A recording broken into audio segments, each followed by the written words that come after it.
넷플릭스의 SF 영화 정의가 콘텐츠 랭킹에서 1위를 차지했습니다. 콘텐츠 추천 플랫폼 키노라이츠가 1월 4주차 1월 20일부터 1월 27일까지 조사한 통합 콘텐츠 랭킹을 발표했는데요. 지난 3주간 1위에 자리했던 넷플릭스 시리즈 더 글로리를 제치고 또다시 정의가 새롭게 1위에 올라 눈길을 끌고 있습니다. 이미 정의는 지난주 일간 순위에서 넷플릭스 1위에 올랐고 23일 플릭스 페트롤이 넷플릭스 순위 수치를 집계한 89국 가운데 절반을 넘는 48국에서 영화 1위에 오른 바 있습니다. 사실 정의는 나오자마자 엄청난 호평을 받으면서 욕을 많이 먹었습니다. 인터넷 영화 데이터베이스 IMDb의 평점은 5.5점으로 순위권에 있는 다른 영화에 비해 현저히 낮았습니다. 국내 팬들에게도 평점 6.18점을 받으면서 호평을 받았습니다.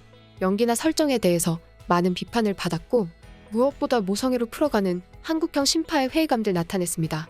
이 때문에 공개 초반의 정의는 아쉬운 작품으로 남을 줄 알았는데요. 하지만 반전이 일어났습니다.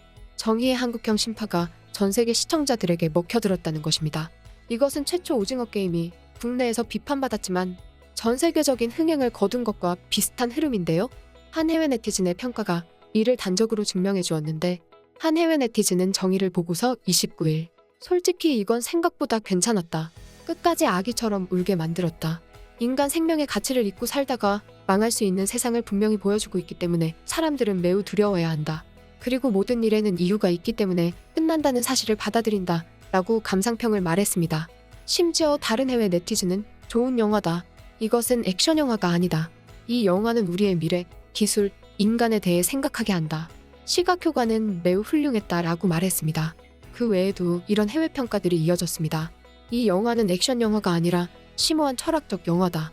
2부가 어떻게 나올지 궁금합니다. 이 영화는 강력합니다. 우와, 그것은 나를 예상치 못한 여행으로 데려갔고 그것이 내가 사랑했던 것입니다. 마지막 크레딧은 그것을 더욱 현실적이고 가슴 아프게 만들었습니다. 한국 영화인들에게 경의를 표합니다. 당신은 훌륭한 공상 과학 영화를 만드는 방법을 알고 있습니다. 나를 많이 울게 만드는 첫 번째 영화, 사람들이 이 영화를 싫어하는 이유를 알겠습니다. 사람들이 액션 영화라고 생각하게 만든 예고편의 허위 광고가 이 영화의 전부라고 생각하지만 실제로는 엄마와 딸에 대한 비극적인 영화입니다. 처음 몇 분 동안 나는 영화를 포기하려고 했습니다. 나는 또 다른 무의미한 액션 영화이고 시끄러운 소리로 가득 차 있다고 생각했지만 내가 틀렸습니다. 이 영화는 매우 의미가 있습니다. 디트로이트가 인간의 스토리가 된 것을 상기시켜줍니다. 전반적으로 나는 이 영화에 10점 만점에 10점을 줄 것입니다. 기본적으로 한국형 터미네이터인데 설득력 있게 해내네요.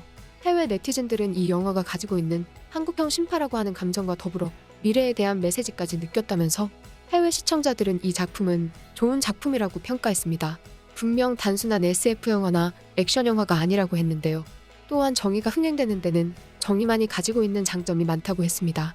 우선 정의의 러닝타임이 98분으로 매우 짧은데 급격한 기후변화로 지구는 폐허가 되고 우주의 새로운 터전을 만들어 이주한 이들의 내전 등과 같은 앞선 전개는 과감하게 생략해 빠르게 본론으로 들어가는 연출을 선택했습니다. 이것이 머리를 식히는 콘텐츠를 찾는 넷플릭스 시청자들 특성과 맞아 떨어졌다는 것인데요. 이 때문에 기존 SF 팬들이나 영화 매니아들 사이에 호평이 나와도 높은 인기 순위를 유지하고 있다는 분석이 나오고 있습니다. 한 언론은 정의가 글로벌 인기를 끄는 이유를 4가지로 말했는데 첫 번째, 넷플릭스 콘텐츠 특성에 맞는 쉽고 빠른 전개, 두 번째, 한국형 SF 영화라는 신선한 장르, 세 번째, 여성 서사, 네 번째, 한국형 신파 혹은 감정이 고조되는 연출에 대한 글로벌적 긍정평가라고 말했습니다. 이 작품을 만든 연상호 감독은 정의를 고전적인 멜로라고 표현했는데요.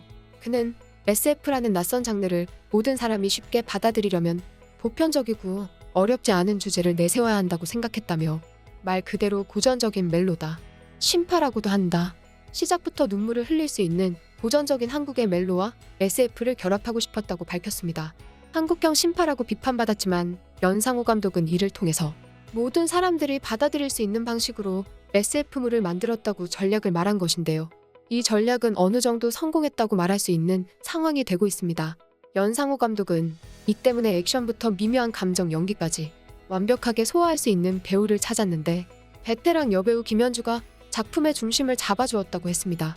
이 영화에서 평범한 인간일 때와 뇌복제를 통해 AI로 재탄생했을 때의 모습을 오가는 김현주의 연기는 시청자들의 감정을 자극하기에 충분했다고 평가받았습니다. 처음부터 젊고 액션을 잘하는 여배우가 아니라 김연주가 SF 액션물에 출연한다고 해서 의구심이 생겼는데 연상호 감독이 김연주를 선택한 데는 다 이런 이유가 있었습니다.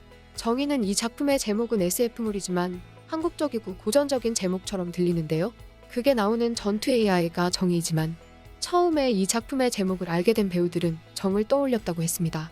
그런데 이 작품 예고편이 글로벌 커뮤니티 레딧에 올라가자 전 세계 네티즌들은 제목을 두고 재밌는 이야기를 나누었는데요. 정가는 중독자를 뜻하는 호주 속어입니다. 정의는 두 단어가 섞인 것처럼 들려요. 정의는 독일어로 소년을 뜻합니다. 정은 독일어로 젊다. 정은 한국어로 사랑, 애정, 애착을 의미합니다. 어쨌든 한국어는 매우 흥미로운 언어입니다. 정의라는 제목으로 한국어로 정의를 의미한다고 추측하고 있습니다. 정의는 한국어로도 정감 있는 표현이지만 해외 시청자들도 각자 낯익은 단어라면서 한마디씩 했습니다. 정의는 일본 애니메이션 공각기동대와도 비교되었는데요.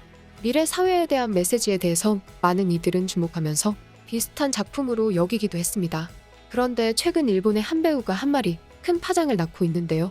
일본의 인기 배우 사토 타케루는 자신의 유튜브 채널에서 드라마를 추천해달라는 팬의 질문에 이상한 변호사 우영우를 꼽으며 일본 작품을 추천하고 싶지만 정말 재미있다고 느낀 작품은 대부분 한국이나 미국 작품이라며 일본이 노력하지 않으면 안 된다고 토로했습니다. 한국 콘텐츠를 향한 일본 이용자들의 관심이 갈수록 높아지면서 이젠 역으로 일본 콘텐츠 업체들이 한국 콘텐츠 배우기에 열을 내고 있다. 업계 관계자는 그동안 한국이 일본 콘텐츠를 따라하거나 베끼는 경우가 많았지만 이젠 K 콘텐츠의 경쟁력이 일본에서뿐 아니라 전 세계적으로 인정을 받을 만큼 높아졌다고 말했습니다. 이를 보고 한 일본 네티즌은 콘텐츠 강국이었던 일본이 왜 한국처럼 못 만드냐? 한국을 이젠 배워야 할 신세다라고 말했는데요. 일본 넷플릭스가 한국 콘텐츠의 경연장이 되면서 실제로 일본에서 한국 콘텐츠끼리 1위 싸움을 하고 있습니다. 최근 일본 넷플릭스에서 장기간 흥행을 이어온 한국 오리지널 콘텐츠 더 글로리가 12일 만에 시청순위 1위 자리에서 내려왔는데요. 더 글로리를 끌어내린 새 작품 역시 또 다른 한국 콘텐츠여서 눈길을 끌고 있습니다. 플릭스 페트롤에 따르면 더 글로리는 이달 13일부터 일본 넷플릭스 TV 쇼 부문 1위를 지켜왔지만 지난 24일부터 배우 남궁민, 이청아, 설현 주연의 낮과 밤이 새롭게 최상단에 이름을 올렸습니다. 스튜디오 드래곤이 제작한 낮과 밤은 지난 2020년 12월부터 이듬해 1월까지 국내에서 TVN을 통해 방영된 작품인데요. 뒤늦게 넷플릭스에 공개되었지만 놀라운 인기를 끌고 있습니다. 한국은 이제 새로운 한국형 SF물까지 전 세계에서 인정받으며 콘텐츠 왕국의 입지를 넓혀가고 있습니다. 지금까지 극적인이었습니다.